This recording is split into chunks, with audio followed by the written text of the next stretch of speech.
Creepy True Stories. Story number 1. My creepy online encounter.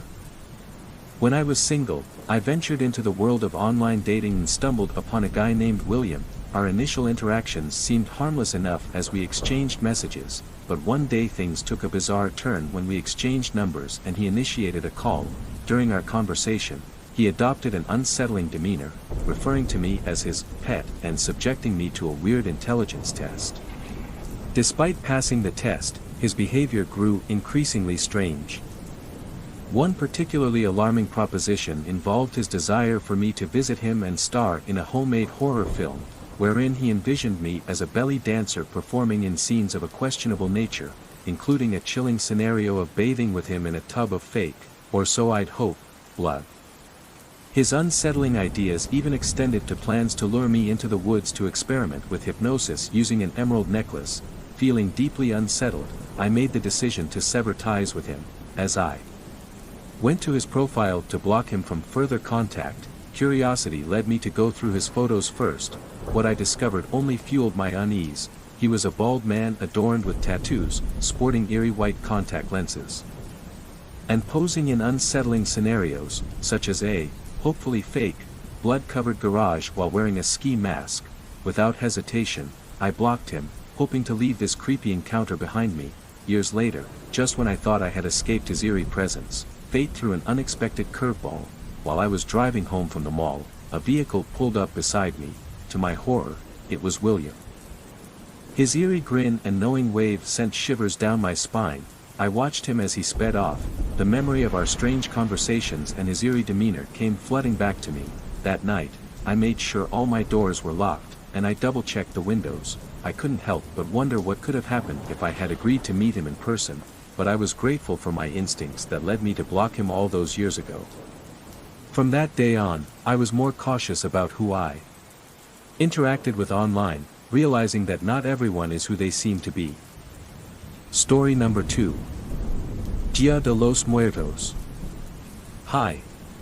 So this is a story that happened like a year ago during Dia de los Muertos, or as they call it, Day of the Dead. So during this day, we would light candles for our loved ones and pray for them, but there was something else to it.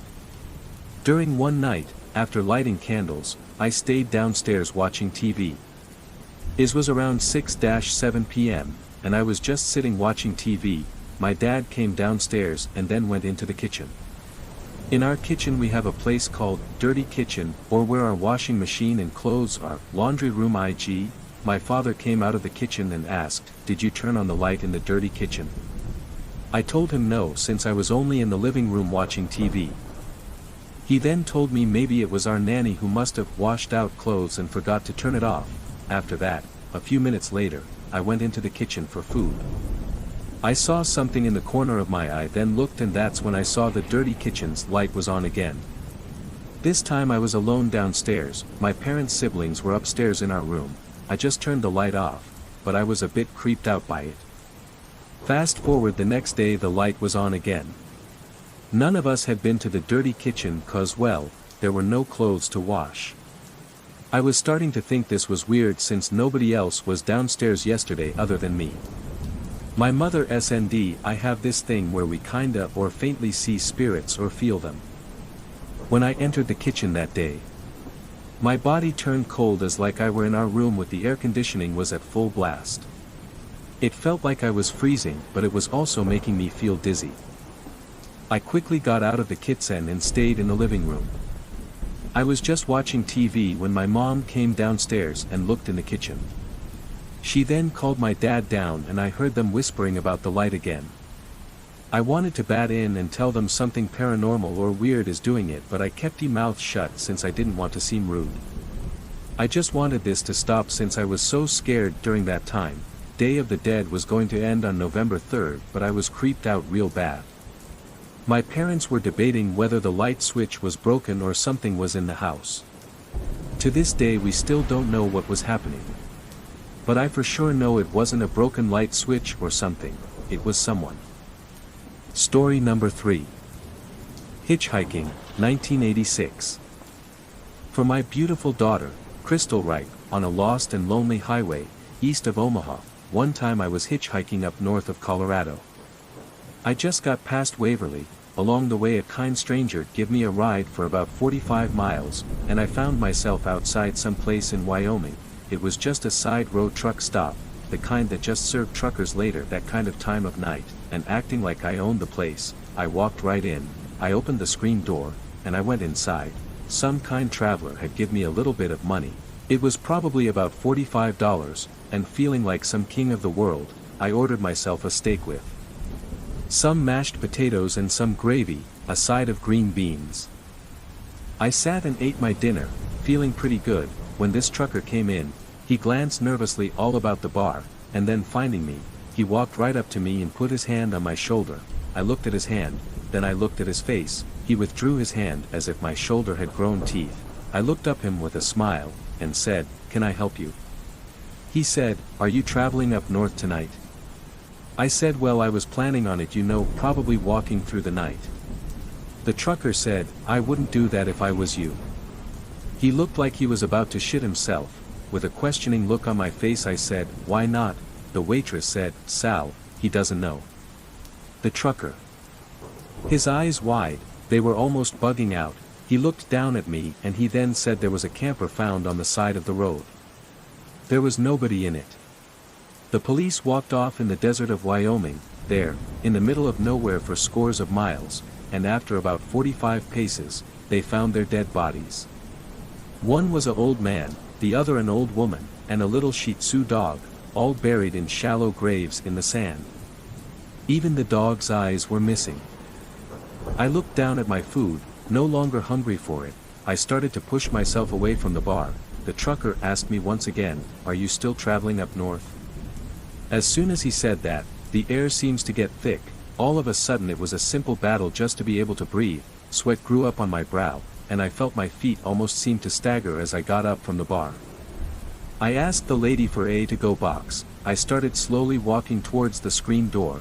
On a jukebox all of a sudden the song came up, "On a Lost and Lonely Highway, East of Omaha." My feet felt like it was walking through some kind of invisible mud, as I tried to get out, try to get somewhere else other than this place. The air felt so heavy, I almost couldn't breathe. I thought about my little girl down in Aurora, Colorado. I knew if I died out in this desert somewhere where she knew I would never ever be, that she would never even know if anyone would even find my body if I was to die out here. I started to sweat, but it was almost a cold clammy sweat, if you know what I mean. In that slow walk asleep toward the door, I heard the waitress say, "Be careful out there, it's probably somebody out there praying for you." You have to remember this was 1986, hitchhiking wasn't as dangerous as it is nowadays. If you hitchhike nowadays you're probably going to die. Because there's so many psychopaths out there with your name on it. I left that trucker dive. I walked for about a mile and a half. I found an abandoned trailer on the side of the road. I crawled up in it. I found the furthest corner that I could find. Laying there among old spiderwebs and leaves, crying, I went to sleep. I was too young to feel this way, but at that moment, I felt the ancientness of the world, of how cold the night could truly be. Story number 4. I remembered something I was not supposed to. I was about 4 to 5 years old when this happened. I remember having my own dog called Jessica, and I loved her. She would always lay by my side and we would be together 24/7. She was a small Jack Russell, white with brown spots on herself. She was not a very energetic dog, but we would always go for walks in my grandmother's garden. And I remember it so vividly. Well, to get back to the main story, it was about 2 weeks ago when I visited my grandparents for the holiday weekend, and everything was going amazing. It was Christmas night when I was helping my grandmother preparing dinner. It was getting pretty boring, so I started making conversation with her. I don't remember how I got on the topic, but I told her how I miss Jessica. She interrupted me by asking, "Who is that?" I explained that she was the dog I had when I was a kid. She was white with brown spots, and how we would do everything together, and how much I really missed her. My grandma was shocked and could barely get her words straight. She proceeded with the word, "How?" Confused, I asked her what she meant by that. She told me that I never had a dog named Jessica. and that she doesn't understand how I would even know that name. I don't understand, I said. She explained that I never had a dog named Jessica, but she did. She used to take her for walks in her garden. Jessica was also white with brown spots. Jessica was her dog when she was 4 years old. I'm still freaked out about this to this day. Thank you for watching. Please like and subscribe for more scary Reddit stories.